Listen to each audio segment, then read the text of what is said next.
네, 안녕하세요. 일요일도령입니다. 반갑습니다, 선생님. 네, 반갑습니다. 오늘 알아볼 주제는 우리 다가오는 2026년 네, 병오년의 1967년생 이제 60세가 되는 양띠분들 정미생? 네, 네, 신년운생입니다. 정미생 분들. 네. 올해는 이제 어떻게 보면은 59 아홉수고 들어온 삼재인데 좀 이분들 어떠한 삶을 살아오신 게 느껴지실까요? 어쨌든 간에 9시에 3대까지 들어오시다 보면, 뭐라 그럴까. 답답함을 좀 많이 느끼셨겠죠. 그리고, 답답함이라는 거는 제가 어떻게 보면 이제 그냥 가장 기초적인 거를, 가장 이제 그냥 흔한 거를 말씀드리는 거고, 네. 좀 이제 왜냐면 9시에 3대까지 치고 들어오다 보면은, 많이 안 좋으신 분들이 더 많으셨을 거예요. 근데 어쨌든 간에 정미생 분들 같은 경우는 참을성이 되게 강한 성격들이야. 부지런도 하시지만, 네. 이런 뭐랄까, 내 자신에 대한 표현이나 이런 걸 남들한테 별로 드러내지를 않고, 참을성이 강하신 분들이라 내가 어떤 부분이 힘들다 하더라도 이렇게 남한테 티를 내지 않고 이제 혼자 속으로 좀 끙끙 앓고 계신 경우들이 많겠지. 정말 힘들어도 남들은 눈치채지 못하는 거예요. 예, 그렇죠. 예, 그리고 누가 그렇게 보여서 물어봐도 네. 괜찮다라고 대답하실 만한 분들이야. 근데 이제 요 나이 때들에 이제 있으신 분들은 내가 버티는 건 괜찮은데, 예를 들어 내 자식이나 내 식구들이 힘들어하면은 좀 한 번에 무너지는 경우들도 좀 있을 수가 있다. 왜냐하면은 나는 그냥 나도 어떻게든 버티고 살아가는데 이제 옆에서 내 이제 가족들이나 아니면 뭐 예를 들어 쉽게 말하면 자식들이나 또 어떻게 또 골치 아픈 일을 들고 온다고 하면은 그것 때문에 이제 내가 무너지는 경우들이 있을 수도 있단 말이야. 그리고 또 올해 어떻게 보면 정말 9수의 삼재고 이 운대가 안 좋았잖아요. 네. 근데 이제 본인 말고 그럼 가족으로 좀 이렇게 치는 경우도 네, 그렇죠. 내가 힘든 건 어떻게든 참고 넘어가실 수는 있는 성향의 분들이신데, 이제 거기서 누가 더 이제 보탠다. 그럼 이제 좀 억장이 무너지겠죠. 올해 정말 힘들었겠네요, 이분들. 네, 그래서 이제 내년에는 그래도 정말 이제 60세가 되고 네, 좀 앞자리가 6으로 바뀌시잖아요. 네, 좀 이분들 네. 이제 운기가 바뀌는 만큼 내년에 좀 어떤 상황들이 좋아지게 되고 기대해봐도 좋고 좀 변화가 생긴다면 어떤 식으로 달라지게 되는 걸까요? 좋아진다는 거에 대해서는 별로 말씀을 못 드릴 것 같아요. 왜냐하면, 우리가 이제 내년이 60이 되고 이제 그 후년이 되면 이제 환갑이 되잖아요. 네. 그럼 어떻게 보면 내년도 묵는 삼재라고 할지라도 내가 내년도 환갑이라는 거는 뭐야? 내가 이제 한 바퀴를 돌아가고 다시 태어난다라는 의미나 마찬가지인 거거든.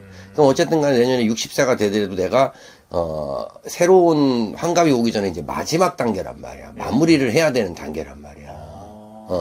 어떻게 보면은, 그쵸? 어쨌든 그러니까 내년까지는 내가 뭐라 그럴까, 좀 마무리를 잘 해야 되는 시기다.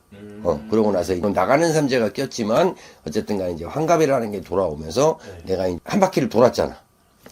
태어난 정미생이니까 정미년부터 이렇게 한 바퀴를 돌았단 말이지. 그럼 이제 또 다른 내가 이제 태어난다라고 생각을 하시면 될 것 같아.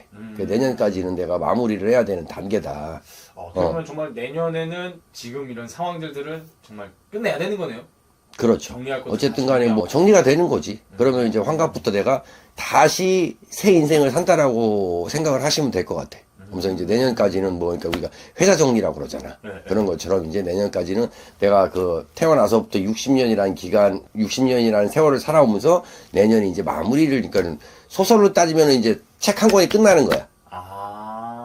그래서 이제 그런 이제 클라이막스가 있었고, 서장이 있었고, 이제 클라이막스가 있었고, 내년이 되면은 이제 책의 이제 끝부분을 장식을 하시는 거지. 근데, 자, 그럼 장식이라는 게 우리가 좀, 뭐랄까, 좀 이쁘고, 아니면 아름답거나, 아니면 좀, 뭐랄까, 행복한 마무리를 좀 지셨으면 좋겠지. 그쵸? 그렇죠. 어쨌든 간에, 책의 완결 부분인데, 과연 이 책이, 예를 들어, 삼국지로 끝나냐.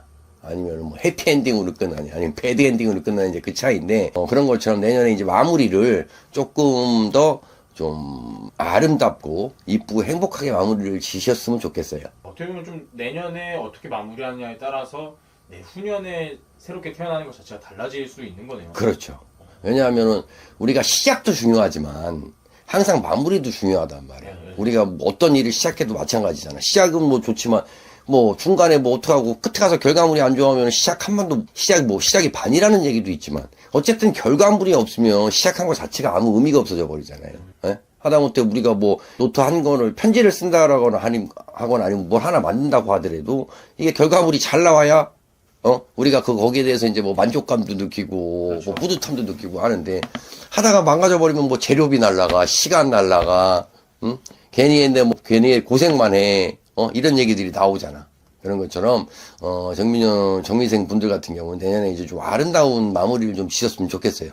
그리고 이런 아름다운 마무리 네. 지려면 조금 어떻게 해야 되는 걸까요? 아름다운 마무리를 질란다고 하면은 어쨌든 간에 내가 좀 내려놔야 되겠지. 내려놔야 된다. 내려놔야 되잖아요. 그쵸? 왜냐하면은 내가 내려놓지를 못하고 거기에 그냥 뭐 꽂혀서 계속 그거에 대해서 고집만 부린다던가 아니면은 뭐 또 다른 경우 같은 경우에는 내가 너무 지고만 있으려고 하고 또 뭐 식구들한테도 내가 너무 강한 모습만 보이려고 하고 그러다 보면은 뭐 아름답게 끝나기가 좀 힘들지 않겠어요?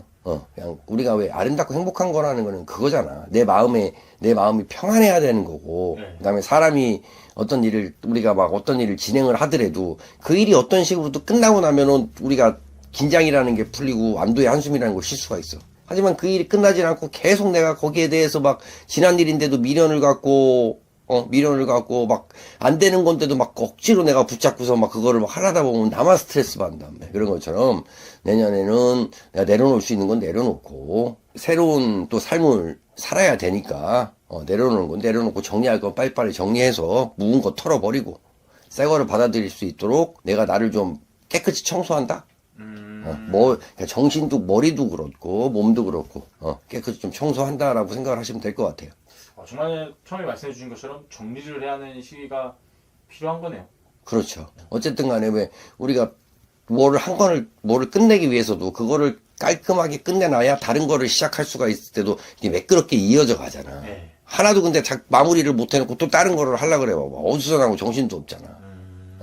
그런 것처럼 어떤 식으로든 간에 마무리를 짓기는 지어야 되는데 내가 조금 내려놓으면은 그래도 좀 이제 마무리가 되지 않을까 싶어. 그리고 정말 또 깨끗하게 마무리를 하려고 하면은 좀 조심해야 될 것들도 피해가고 하는 게 중요한 거잖아요. 그럼 이분들이 내년에 좀 가장 조심해야 될 게 있다면 어떤 게 있을까요? 정미생 같으신 분들은 어쨌든 간에 뭔가 이런 게 있어. 문제가 하나가 생기기 시작하면 네. 그 뭐가 하나가 생기기 시작하면 이게 계속 새끼를 치듯이 또 문제가 이게 해결되려고 그러면 또 문제가 생기고 이런 악순환들이 반복되는 경우들이 있단 말이야. 근데 그거를 갖다가, 내가 끊어낼 줄은 알아야 돼요. 그러니까 아까도 얘기했지만 안 되는 거는 과감하게 포기를 하시고 지난 거에 대해서 미련 갖지 마시고 내려놓을 건 내려놓고 그 다음에 다시 지금은 그렇잖아. 지금 예를 들어 60이라는 나이가 그렇게 많은 연세가 아니잖아. 예. 우스갯소리로 경도당 가도 애기 소리 듣는 그런 세대인데. 그렇죠. 중세 시대니까. 지금 그런 시대잖아요. 그러니까는 물론 정신적으로나 육체적으로나 나이를 먹었으니까 늙은 건 사실이지. 하지만 얼마든지 다시 시작할 기회는 있다. 털어버릴 건 털어버리고 깨끗이 대청소를 한다고 생각을 하시고 대청소를 깨끗이 하시고 내가 헌옷 벗고 새 옷 입는다고 생각하시고 이제 다시 돌아오는 정민연이 나한테 새로운 기회가 온다라고 생각을 하시고 내년에는 이제 어쨌든 간에 뭐가 됐든 간에 그동안에 누군가의 누군가하고 악감정이 있다면 다 털어버리면 돼. 그냥 나 혼자서 털어버리든 그 사람하고 뭘 하든 그리고 손에 난 거니까 털어버리면 되고 그렇게 털어버리고 다시 이제 새 운을 받으실 준비를 하는 게 좋지 않겠나 싶어요. 그리고 정말 고민될 때는 선생님한테 찾아와서 물어보면은 네. 그때는 정말 또 냉정하게 말씀을 해주시나요? 그렇죠.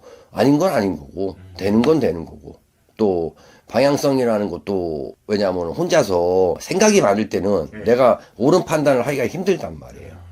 생각이 많을 경우에는 그럴 경우에는 이제 꼭 무당이 아니더라도 주변에 지인분들이라든가 아니면 그쪽 계통에 계신 분들이라든가 이런 대화나 상담을 통해서도 내가 이제 조금 내가 판단이 어려울 때 그 사람들이 얘기를 들으면서도 내가 운이 틀리다 보면은 그 사람들의 얘기만으로도 내가 갈 길이 정해진단 말이지. 그러니까 혼자서 많은 거를 짊어지시려고 하지 말고 버릴 건 버리고 내려놓을 건 내려놓고 그 다음에 이제 그 그릇을 비워놓고 그 그릇에다가 또 다른 걸로 그 그릇을 채우시면 돼요. 정말 명쾌한 것 같습니다. 네. 이렇게 선생님께서 전체적으로 말씀을 해주셨는데 하지만 그 안에 사람마다 다 다르다 보니까 또 말 못할 이런 부분들은 선생님에게 상담을 통해서 문의해 주시면 좋을 것 같고요. 네. 끝으로 우리 이분들 네. 정말 이제 내년 60세가 되는 만큼 네. 좀 잘 맞이할 수 있도록 더 해주고 싶은 말씀이 있으실까요? 네.